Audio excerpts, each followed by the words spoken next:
First City Focus is supported in part by Duke Energy, powering the lives of its customers and communities. Online at duke-energy.com.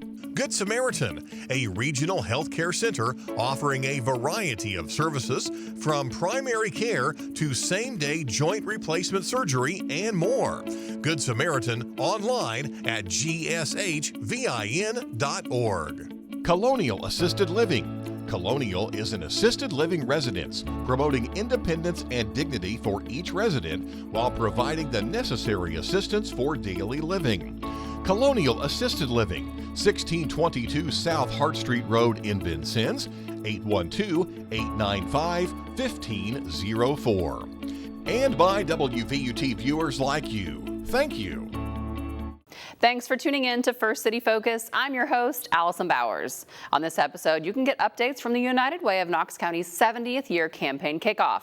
Registration is now open for the 2026 Innovative Teaching Summit hosted here at Vincennes University. We'll talk with the organizers to learn about changes to the conference and get a glimpse into Dr. Stephen Shore's autism education presentations from 2025. We have these stories and more right now on First City Focus.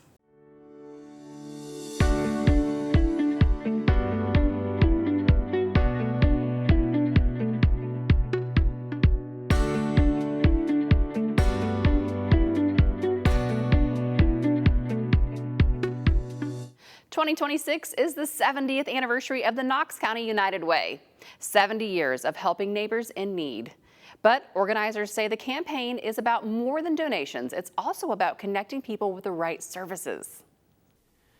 The organization kicked off its annual campaign July 22nd during the Knox County Chamber of Commerce luncheon at the Lothian and Red Skelton Gallery of Fine Art at Vincennes University. Tyler and Jenna Simmons will serve as this year's campaign chairs, while new board president Ryan Chatton reminded the audience that every donation, no matter the size, can make a difference. This is the 70th anniversary year for the United Way of Knox County, and Executive Director Scott Charleston told the audience about programs supported by the organization, including early childhood education, free tax preparation, and housing assistance. He also unveiled a new United on Wheels mobile outreach vehicle that will bring food, health services, and other resources directly into neighborhoods across Knox County. Charleston also unveiled a new fundraising challenge this year centered around a custom-built collection box. For the 70th year, he wants to collect 70 pounds of $1 bills. Like I always say, so I know you have dollar bills, right? So I do have one, and I'm going to put it in. I'm going to be the first one to drop one in, my first dollar, and I only want dollars.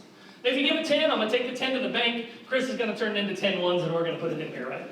But I want to do 70 pounds of dollars in here. So there's the seed money. We're going to drop it in there, and we're going to start. Now, that looks pretty weak. It's going to take you guys to do it. The collection box will travel to community events, businesses, and campaign activities throughout the fundraising drive as the United Way works toward its anniversary goal. Charleston says another goal of this year's campaign is encouraging people to seek help when they need it without stigma, reminding the community that everyone faces challenges and United Way's partner agencies are there to help people get back on their feet. There's more information on giving and upcoming United Way events at unitedwayofknoxcounty.org and on Facebook at United Way of Knox County Vincennes. Keep an eye out for the United Way's donation box as it moves through the county to a location near you. Registration is now open for the 2026 Innovative Teaching Summit, which is hosted every fall on the campus of Vincennes University. I am one of the co-chairs of the event, and joining me today are Dr. Cynthia Regal and co-chair Lydia Jones. Thanks for joining me today, guys. Thank you. Thanks for having us. So, Dr. Regal, tell us, what is the history of the Innovative Teaching Summit? Well, the Innovative Teaching Summit, usually we say ITS, was established in 2017 by a group of educators in the Summers building, and we wanted to honor Dr. Philip Summers and his legacy of being an innovative educator. Okay, so started in 2017, still going this year. I'm sure it has changed and evolved, but what are the main core points that you're trying to get across every year? This is an unusual summit because we include our pre-service teachers, and so they are in attendance, and we go all the way up to college faculty. So it is a good way to network with each other and also help our K-12 partner schools provide professional development. So that has been a mainstay all the way through. Right, so you said this is available for preschool teachers all the way up to college professors. So if you are in the education field, there's something for you. Yes, and we have different tracks. And so Lydia, I know, has been working on this schedule, and she can talk about the different tracks and what we are offering this year. Sure. So some of the things that we'll be offering as far as the tracks go are STEM, science of reading, blended learning, inclusive practices, and AI this year. Yeah, that's a lot, and I think that's what I didn't understand until I got involved, was how many different options there are. Yes. So, just because you might teach a different grade or different subject than someone else, you can both attend the event together, and there's going to be different options every session for people to choose from. And for those who have attended in the past, tell us about how it's going to be different this year.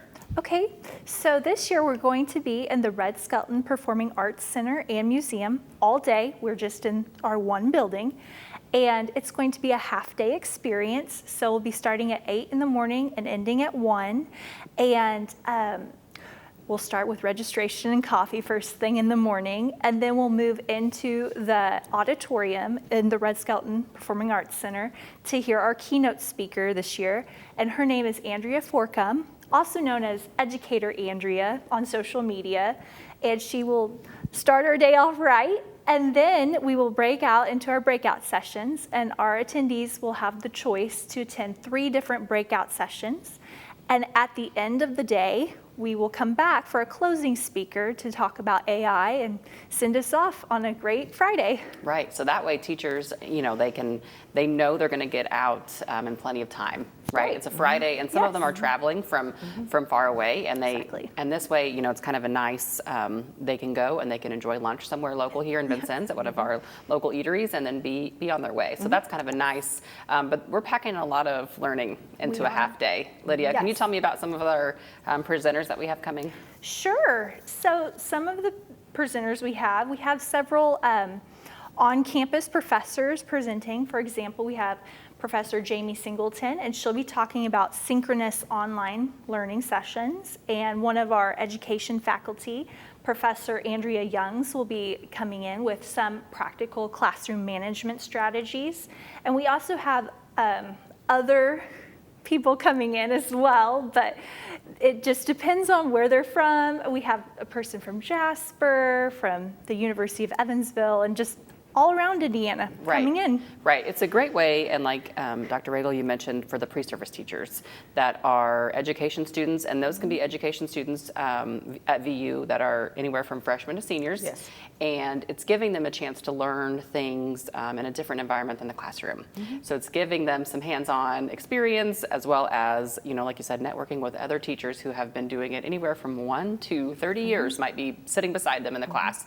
And you're getting to learn some new practical skills in a different setting than the classroom. Not that the classrooms at VU aren't, they're already hands-on and they're already doing all of these things, but this brings in, like you said, some other educators from different universities, private businesses, things like that, that gives them that chance. Now, you said different paths. I know there was the like science of reading. That's a big one, right? And what other paths are being covered? We have STEM, and then an AI focus, but we have a closing speaker for that. And our other tracks are blended learning and inclusive practices. Right, so for those people watching that aren't teachers, inclusive practices could include, sometimes you have a classroom full of children at all different levels, right? And some are super high achieving, and some need extra help. And teachers, a lot of times there's one in the classroom and they have to be the one to give all of them instruction. So just figuring out how to do that in a way that everyone gets included. So that's a great way. And our keynote speaker, she's a professor at Indiana State University. And what does she highlight on social media usually?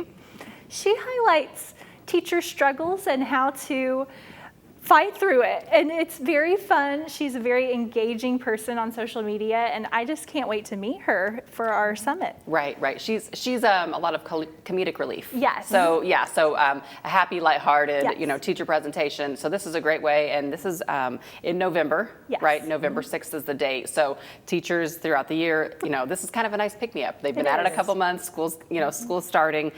So this might be a nice break, and it's professional development, right? Exactly. It's a day that they can come learn professional development points. At the end of the conference, they get a certificate Yes. that counts towards those points, and they get to enjoy.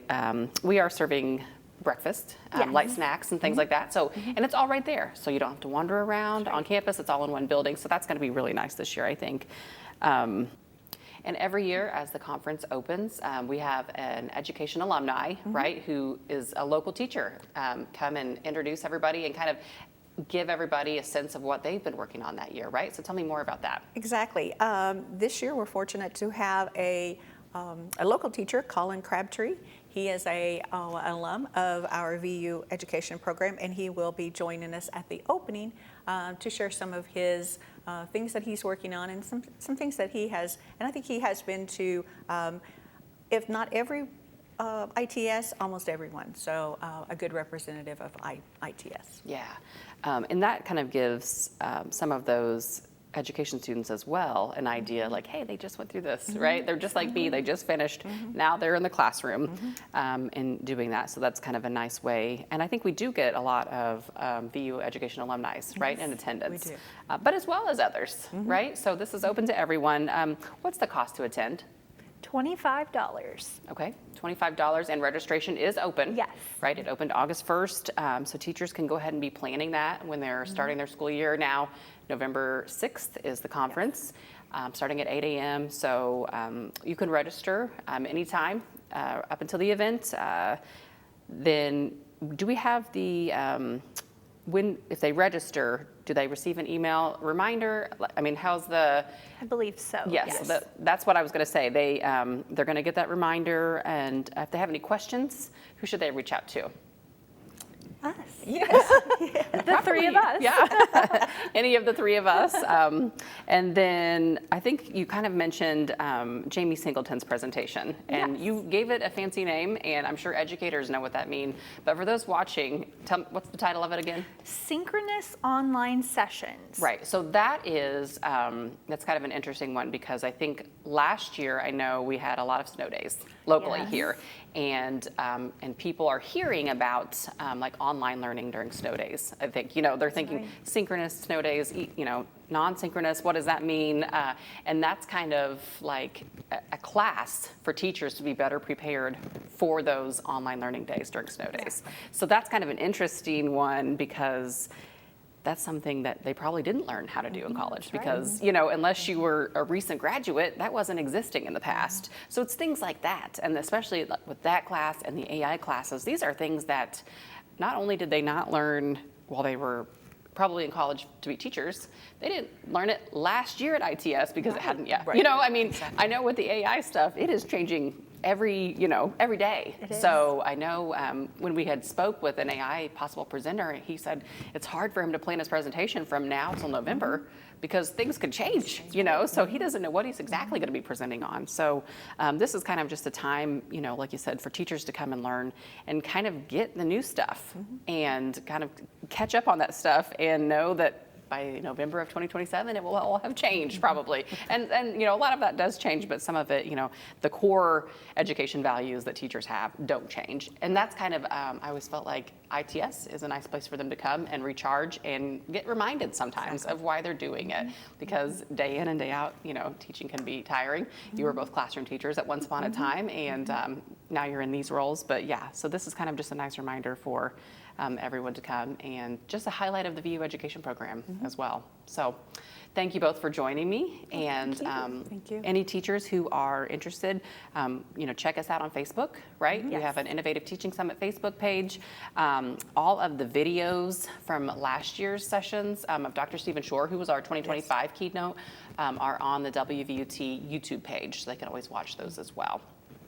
Here's a glimpse into one of the 2025 breakout sessions from the Innovative Teaching Summit with Dr. Stephen Shore, who is internationally known for his work in autism education and advocacy.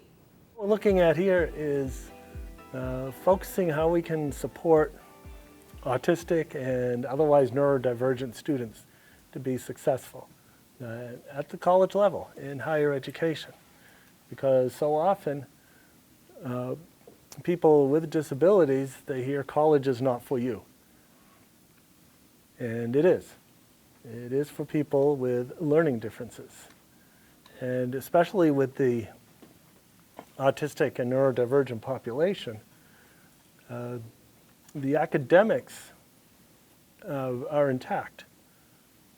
And support isn't needed there, or it might be more support on input and output, you might say. So how information is received or how the person expresses that they've mastered material. But where support is really needed is in all the other stuff, executive functioning, socializing on campus, hidden curriculum or unspoken rules of the classroom. What do you do if you feel that an assignment is stupid that a professor has given you? And one thing that I've realized is after talking with many students who are autistic is that if they say an assignment is stupid, there's a high probability that it is stupid.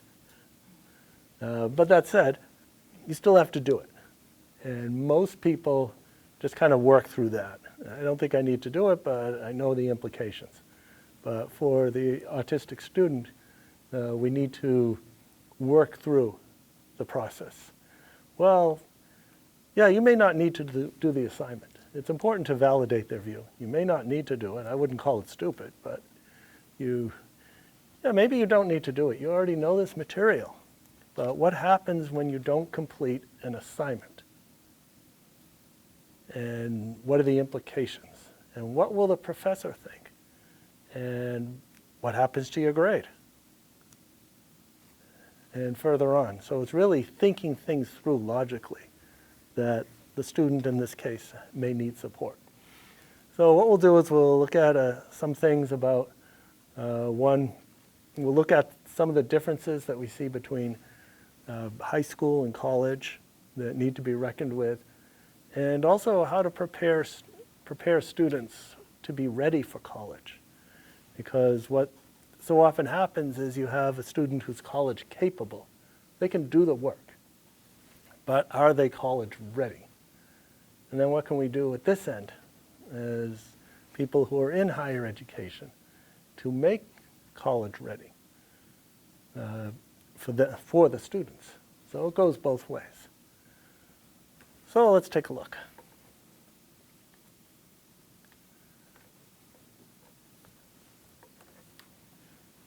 So what can we do to prepare for the launch of autistic and otherwise neurodivergent students to go to college? And back when I was in college, there was no such program. There was a disabilities office, that's what they called it.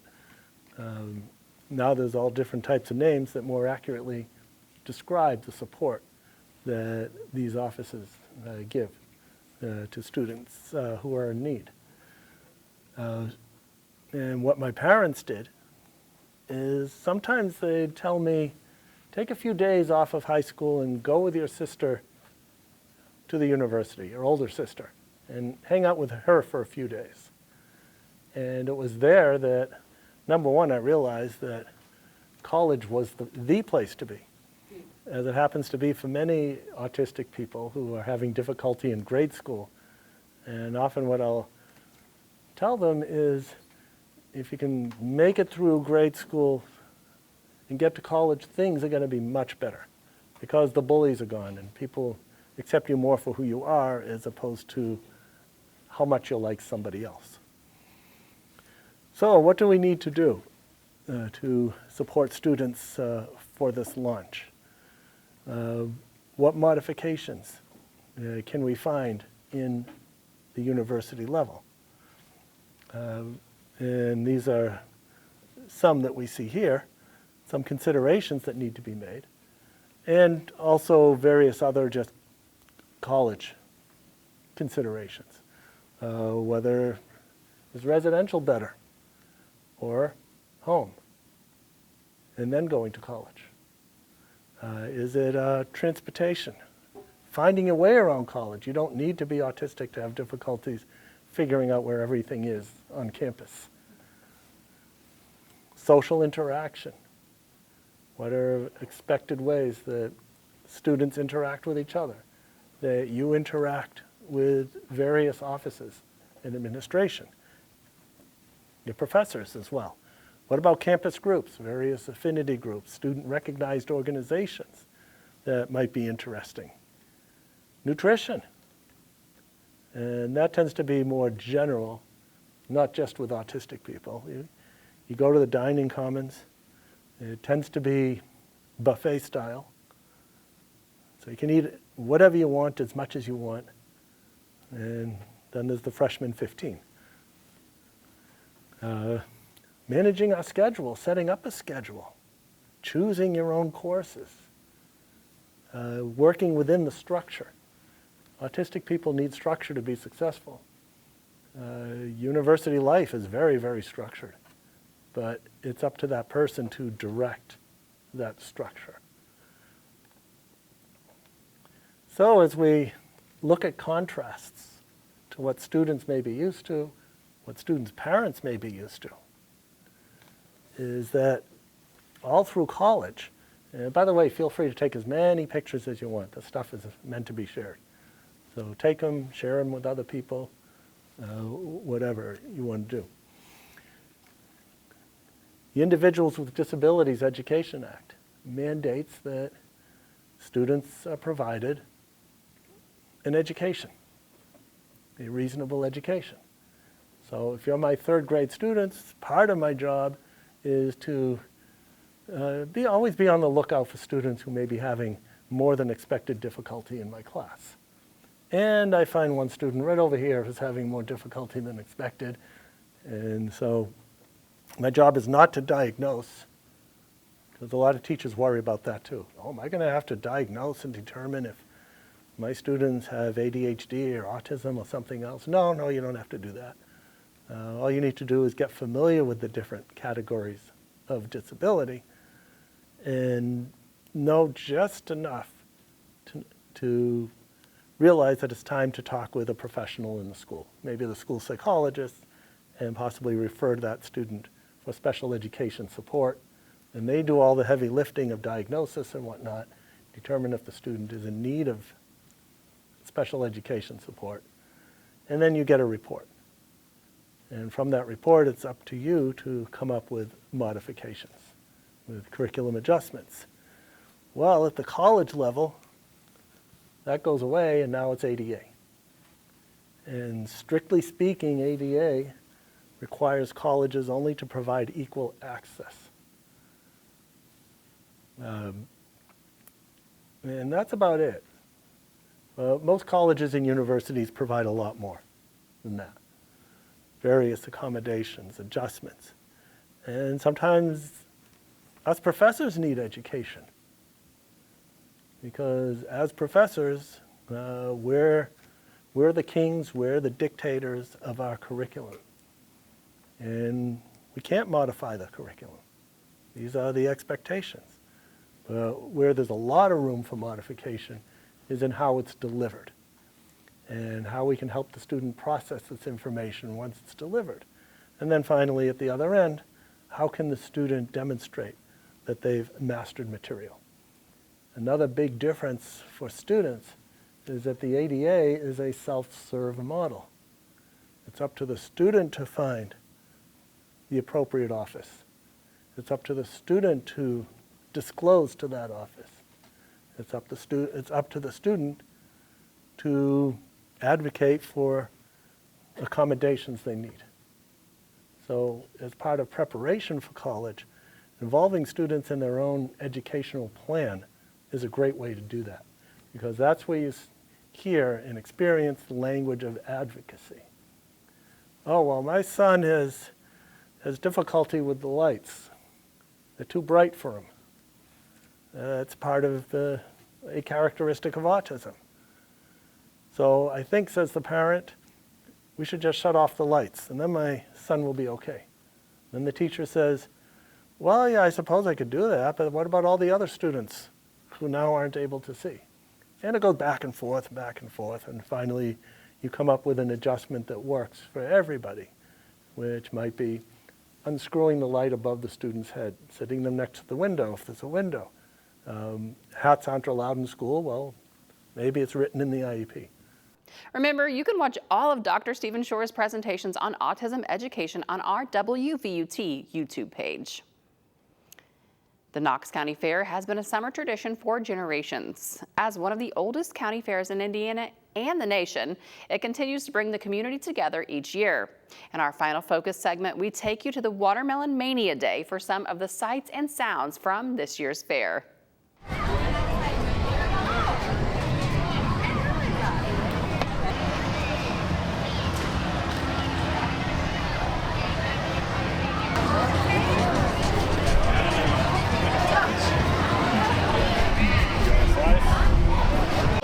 My son-in-law is Jeff wanting farms, but the melons come from everybody in Knox County. So everybody that has donated melons, we're cutting up and passing them out free for people. Staying busy. Yes, it's very busy. It's good.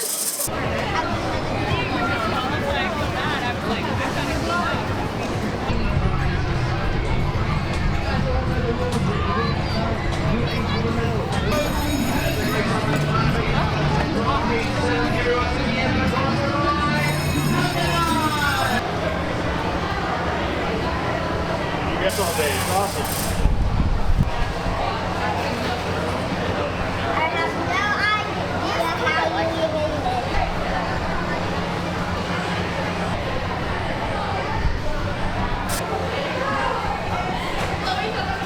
If you want to start playing with melons, absolutely do it. It's great. It's awesome. Everybody's so scared of making a mistake. The best part of this is if you make a mistake, you can eat it and nobody will ever know that you made a mistake. It's a faceplant, a unicorn, and the Titanic hitting the iceberg.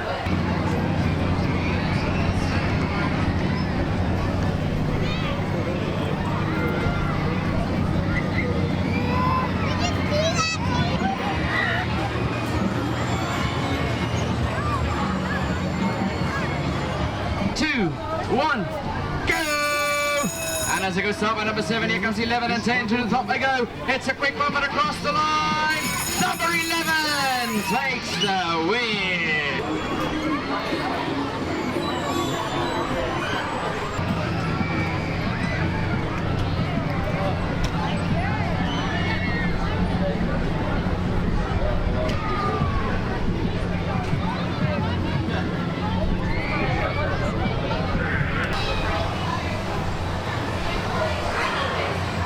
My favorite event to watch at the fair this year was the pig pinning. The kids all tried so hard and got so muddy.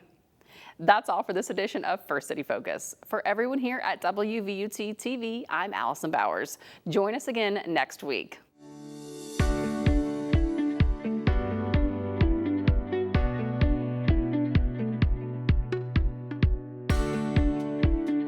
First City Focus is supported in part by Duke Energy, powering the lives of its customers and communities. Online at duke-energy.com. Good Samaritan, a regional healthcare center offering a variety of services from primary care to same-day joint replacement surgery and more. Good Samaritan online at gshvin.org. Colonial Assisted Living. Colonial is an assisted living residence, promoting independence and dignity for each resident while providing the necessary assistance for daily living.